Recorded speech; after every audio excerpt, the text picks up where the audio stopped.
Tak ahoj, vítajte na kanáli For Work and Fun a v dnešnom videu sa pozrieme na zváračku značky E-Welt zo série Gorilla. Takže poďme na to, vyskúšame a poriadne ju otestujeme. Zmena polarity po navolení.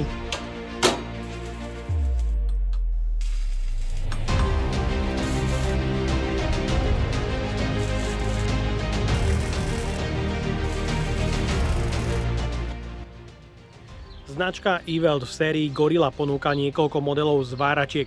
No ja tu do dnešnej recenzie mám jeden zo základných modelov určených pre bežného domáceho kutila v cene do 400 €, Pocket Mic 205 Aluflux, ktorý zvára obalovanou elektródou, taktiež trubičkovým drôtom, ale samozrejme je primárne určená pre zváranie v režime Mic-Mac. Takže poďme na to, odbalíme si ju.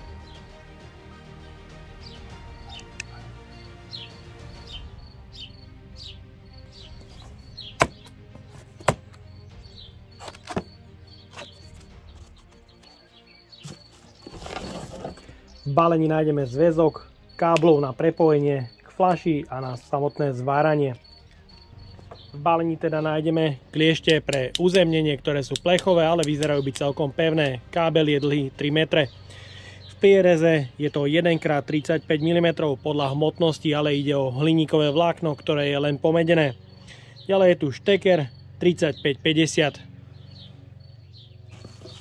V balení sú taktiež kliešte pre držanie obalenej elektródy, sú to kliešte do 200 A.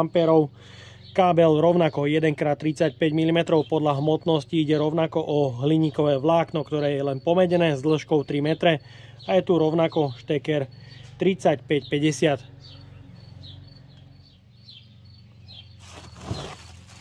V balení taktiež nájdeme horák pre režim Mic-Mac, ktorého dĺžka sú 3 metre.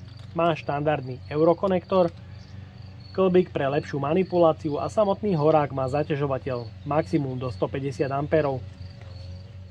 V balení taktiež nájdeme dve špičky s priemerom 0,8 mm a 1 mm a rovnako kľúč pre ich demontáž.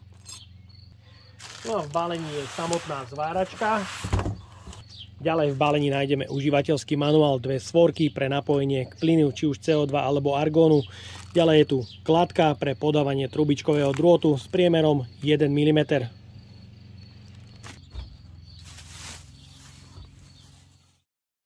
Zváračka je pomerne malých a kompaktných rozmerov, je kompletne vyhotovená z plechu, vrátane predného panelu. Je to zdroj do 190 A na sieť 230 V, určený pre zváranie obalenou elektródou a v režime Mic-Mac s priemerom prídavného materiálu 0,6 a 0,8 mm. Z vrchu nájdeme pevné madlo pre jednoduchší transport, zváračka je ochránená plastovými prvkami proti náhodnému poškodeniu a z boku máme dva veľké prieduchy od vetrania. Ďalej je tu tlačítko zapnutie, vypnutie, vstup plynu pre CO2 alebo zmesný plyn, dva ventilátory pre chladenie zváračky a možnosť uzemnenia. Ďalej je tu štítok o zaťažení, na ktorom výrobca uvádza 60% zaťaženie na 190 A. Znamená to, že by ste mali vedieť zvárať na 190 A až 6 minút. Ďalej je tu sieťový kábel na 230 V, ktorého dĺžka je 280 cm a použité káble sú 2x2,5 a 1x1,5. Pod krytom nájdeme pevný dvojkladkový podávač, ktorý je podľa výrobcu určený pre podávanie prídavného materiálu od 0,6 až do 0,8 mm. V balení k zváračke máme ale vodiace koliesko pre 0,8 a jednotku prídavný materiál pre trubičkový drôt, preto sú na ňom vrúbkovania. Ďalej je tu možnosť zmena polaritu práve pre trubičkové drôty, tlačítko pre podávanie prídavného materiálu, ak sa použije nová cievka. Je tu potenciometer pre nastavenie dohorenia, teda burnback, a osadenie pre cievku D200 do 5 kg. Podávač je pevný, kvalitný. Je tu ložisko na prítlak, možnosť nastavenia prítlaku, pružina pre navedenie prídavného materiálu a je tu samotné vodiace koliesko pre 0,6 prídavný materiál a z druhej strany pre 0,8.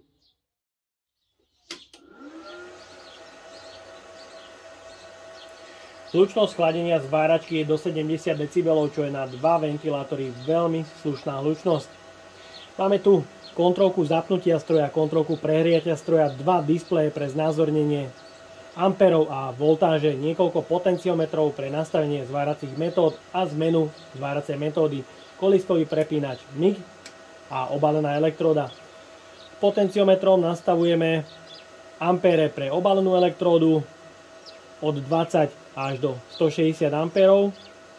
Môžete vidieť, ako reaguje kóder. Dá sa nastaviť aj po jednotkách. Ide to trošku obťažne, ale samozrejme sa to dá.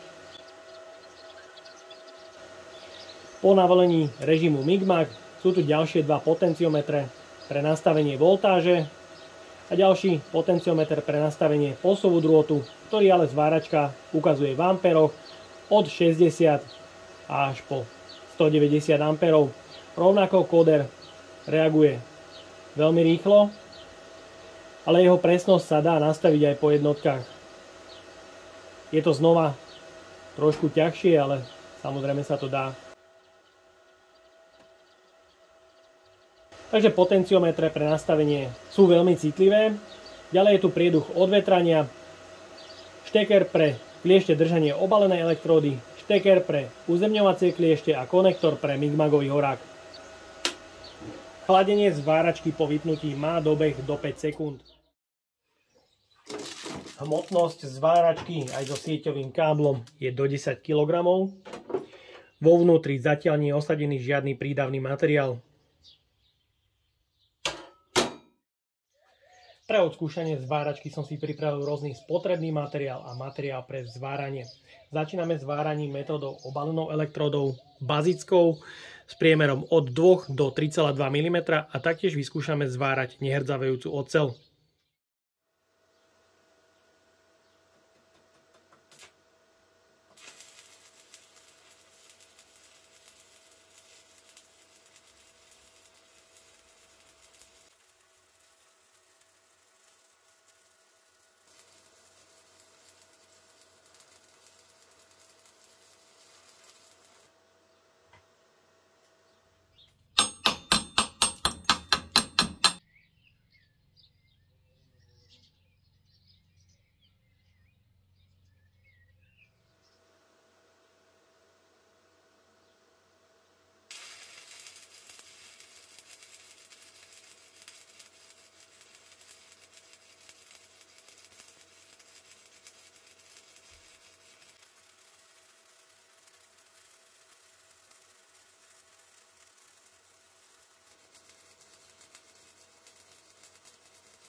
Ďalej pokračujeme s váraním trubičkovým drôtom bez pridávania plynu.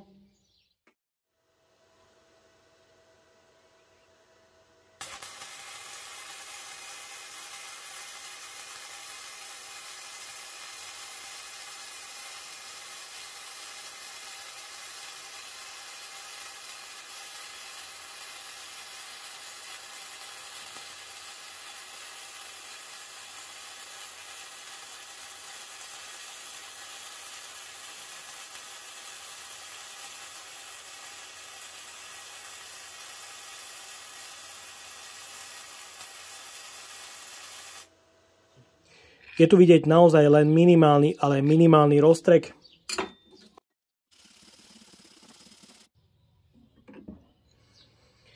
Takže ten roztrek tu nejaký ostáva aj po očistení, ale ten zvar je podľa môjho názoru celkom pekný. Ďalej pokračujeme s váraním v režime MAG s prídavným materiálom o hrúbke 0,8 mm. Začíname bodovaním tenkého plechu o hrúbke materiálu 1 mm.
Ďalej pokračujeme 3 tupými zvarmi na 100 A v rôznom korekčnom nastavení voltáže od 16 V, 20 a 24 V.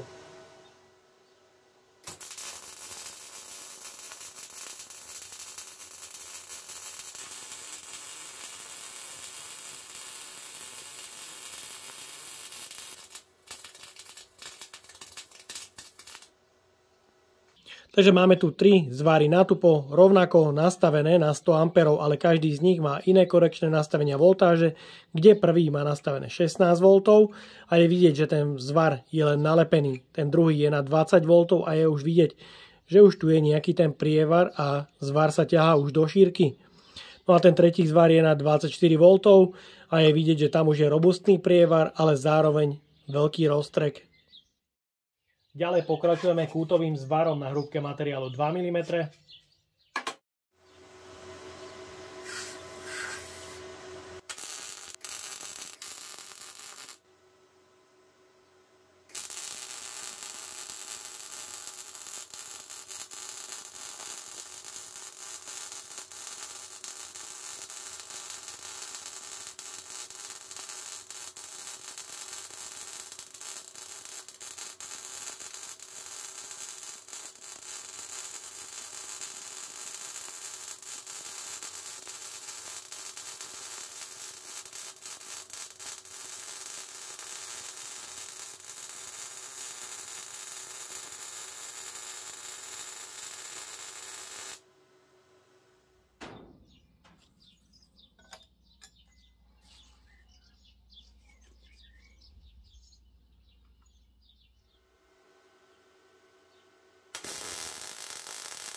CO2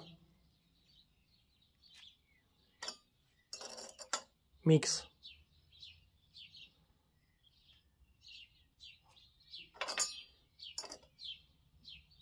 CO2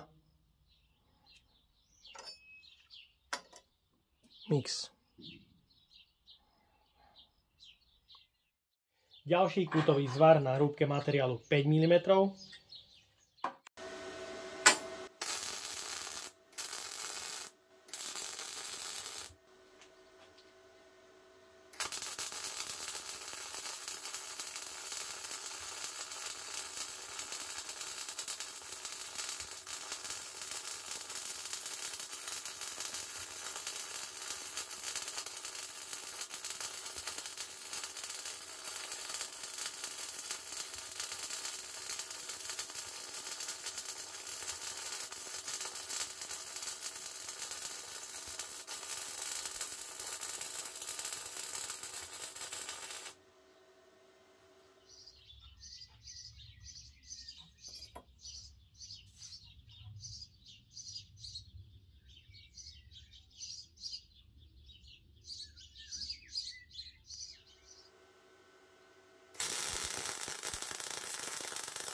A pre extrémny test som si pripravil aj hrúbku materiálu ocele 10 mm.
Tak a máme tu záver. Odskúšal som ďalšiu zváračku značky Eweld zo série Gorilla 205 Aluflux, ktorá už s obalenou elektródou zvárala a zapalovala oblúk veľmi pekne.